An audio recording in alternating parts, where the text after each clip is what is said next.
Hi guys, welcome to ZIBAKERIZ, and in this video I'm going to be sharing with you how to create this beautiful fall themed pumpkin cake. So we're going to start off with a 7-inch cake layer that has already been crumb coated, and we're going to add our final coat of buttercream, and I am using American buttercream. And I like to start from the very top of my cake and gradually work my way to the bottom of the cake using the side of the spatula to help create smooth, even sides. Then using a bench scraper, you just want to scrape down the sides of the cake, fill in any of the gaps that have been formed, and then smooth it out again. Then using the tapered spatula, we're just going to bring the lip of frosting to the center of the cake and then place the cake into the fridge for about 10 to 15 minutes or until it's firmed. Then using a Wilton tip 1M, we're going to be creating pumpkins on the bottom border of our cake. So you want to create this half moon on the left side. You want to do that same thing on the right side and then fill the center, creating a beautiful pumpkin. Then using a Wilton tip 21, we're going to be creating a stem for a pumpkin, and then a leaf tip 67 or any leaf tip to create leaves. Then using a round tip number 2, we're going to be creating twines on our pumpkin to give it a more realistic effect. Then using a Wilton tip 1M that I've dyed with some yellow and orange buttercream, and I'm just creating some flowers to go in between to fill the gap before I add my other pumpkin. So the next pumpkin, I'm using a Wilton round tip number 12 to create, and you just want to create like an outline on the shape of your pumpkin and just go over it to give it a more 3D effect. Then I'm going to go back with a Wilton tip number 21 to create the stem for the pumpkin, tip number 2 to create the twines, and then a tip number 67 to create the leaves. So then using an open star tip or tip number 4B, we're going to go back and fill in the gaps between the pumpkins. Then using a Wilton tip 1M that we were using before, we're going to be creating a larger pumpkin. And it's the same technique like I mentioned before, where we create like a half moon design on both sides, and then you want to fill in the gaps, and then you just want to add the stem, the twines, and the leaf. So I also have a piping bag that is also a tip 1M, and I also created the same technique to create another pumpkin style. So you can see that I'm really having fun with the different types of piping tips, the different types of colors that I've used to create a variation of different pumpkin styles, and this kind of just gives it a more realistic and fun look on your cake as well. So you can see that I went back in with my round tip number 12 to create a more longer pumpkin, and then you just want to finish it off with the stem, the twines, and the leaves.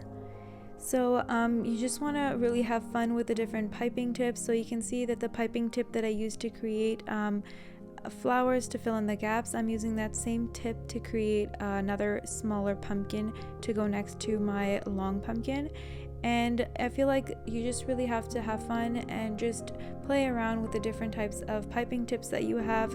And you can see that I'm going to go back in with my Wilton 1M tip now to create a very large pumpkin. So same technique, just with different types of piping tips and piping bags.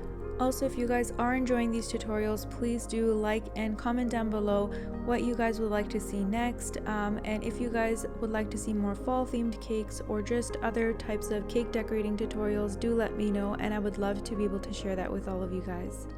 So back to the video, you can see that I'm creating the pumpkin again with the same technique, and for the twines you do want to make sure that you kind of create like a squiggle to create a more realistic look. So also you can see that I'm kind of using the same technique to create multiple different types of pumpkin designs, but you can alternate between the different types of colors. You can just stick to just one pumpkin color and maybe just one pumpkin tip, but it really depends on the style you're going for. I went for with a more fall themed look for my cake, but the technique will be the same. You just have to change the colors and tips, and you would have a completely different design for your cake. It's really about the technique that you're using to create this look. So once you've added the pumpkins all around the bottom border of your cake, the bottom part of your cake is complete.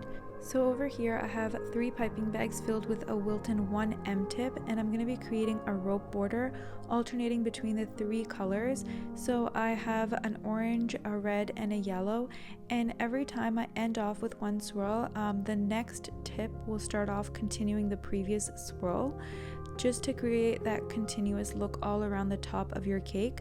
So and you want to be as close to the edge of the cake as possible to give a continuous look. And then for the last roll, you just want to continue and close off the seam. So finally, to finish off the cake, I'm adding some fall leaf sprinkles on the base of the cake, and you could apply this with a tweezer or simply add them by hand.